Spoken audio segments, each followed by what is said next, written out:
غوث اعظم پیر پیرا. کیا بات ہے خدیجہ، اب اتنی اداس کیوں ہیں؟ کسی نے کچھ کہا ہے کیا؟ ابھی تک تو کسی نے کچھ نہیں کہا، لیکن میرے کے بعد سب مجھے کچھ نہ کچھ ضرور کہیں گے. کیوں آپ نے ایسا کیا کیا ہے؟ کیا ہی تو نہیں ہے. کیا نہیں کیا؟ ہوم ورک نہیں کیا. بس اللہ کرے آج سال کاپیاں جلد نہ کریں. ہوم ورک کیوں نہیں کیا آپ نے؟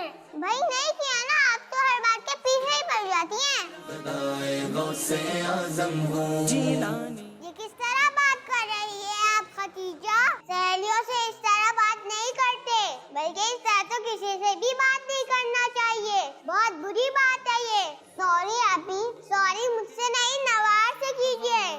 سوری نواز. It's okay. سے غم پر ہے سایہ غوث. چلو بچیوں، اب جلدی سے اپنی اپنی کاپیاں نکالیں. ہوم ورک تو کیا ہے نا سب نے؟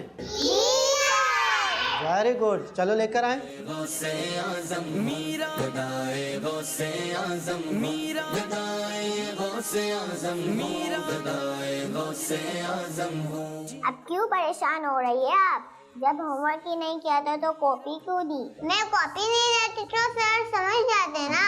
غوث اعظم میرا گدائے، غوث اعظم ہوں. چلو بچیوں، باقی کاپیاں کل چیک کروا لیجئے گا. آپ لوگ اپنی اپنی کاپیاں لے لیں بیٹا. تو کل میں بچ گئی. کو قیامت تک رہے بے خوف بندہ غوث اعظم کا میرا گدائے. غوث آج تو آپ جھوٹ بول کر بچ گئے، لیکن کل ہوم ورک کمپلیٹ کر کر آئیے گا، ورنہ کل سر بہت ڈانٹیں گے. جی آج رات کو ہی میں اپنا ہوم ورک کمپلیٹ کر کے سوؤں گی. یہ کھیر کیا آپ اسی خوشی میں کھلا رہی ہیں؟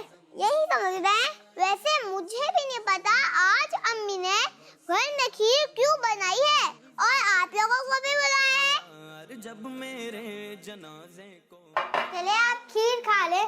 تیار جب میرے آپی، یہ آج امی نے کھیر کیوں بنائی ہے؟ خدیجہ، یہ کھیر امی نے 11ویں شریف کے سلسلے میں نیاز کے لیے بنائی ہے. 11ویں شریف کا مہینہ شروع ہو گیا ہے نا. لیکن آپی یہ تو ربیع الاخر کا مہینہ ہے نا. نوار فاطمہ، ربیع الاخر کے مہینے کو 11ویں کا مہینہ کہتے ہیں، کیونکہ اس مہینے کی 11 تاریخ کو ہمارے پیارے غوث پاک رحمت اللہ علیہ کا عرس مبارک آتا ہے، اس لیے اس مہینے کو غوث پاک کا مہینہ بھی کہتے ہیں. اچھا، اس مہینے میں غوث پاک رحمت اللہ علیہ سے محبت کرنے والے ان کو ثواب پہنچانے کے لیے مختلف چیزیں بنا کر ان کی نیاز کرتے ہیں اور لوگوں میں بانٹتے ہیں یا پھر اس طرح انہیں کھلاتے ہیں. اچھا، جبھی آج آپ نے ہمیں کھیر کھانے کے لیے بلایا ہے. جی، لوگوں کو کھلانا پلانا تو ویسے بھی ثواب کا کام ہے، لیکن 11ویں شریف میں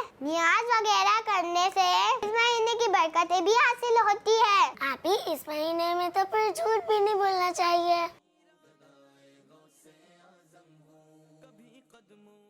نوار فاطمہ، جھوٹ تو کبھی بھی نہیں بولنا چاہیے. آپ کو پتا ہے غوث پاک رحمت اللہ علیہ کو بچپن میں کچھ ڈاکوؤں نے پکڑ لیا تھا، اور جب انہوں نے غوث پاک رحمت اللہ علیہ سے پوچھا کہ کیا تمہارے پاس بھی کچھ ہے، تو غوث پاک رحمت اللہ علیہ نے ان سے وہاں بھی جھوٹ نہیں بولا تھا، جبکہ ان کے پاس بہت سارے پیسے تھے جو ان کی امی جان نے ان کے کپڑوں میں چھپائے ہوئے تھے. پھر تو ڈاکوؤں نے ان کے سارے پیسے چھین لیے ہوں گے.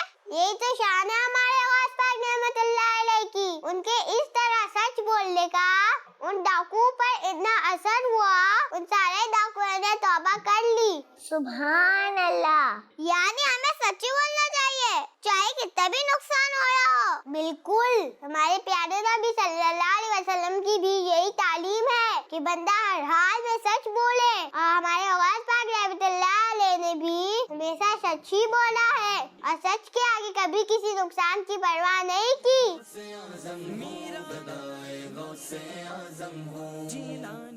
اچھا، اب آپ لوگ یہ کھیر کھائے نا.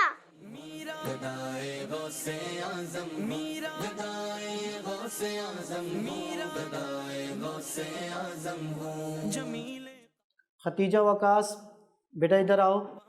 مرشد پر جمیل قادری. ماشاءاللہ سے بہت اچھا کام کیا آپ نے.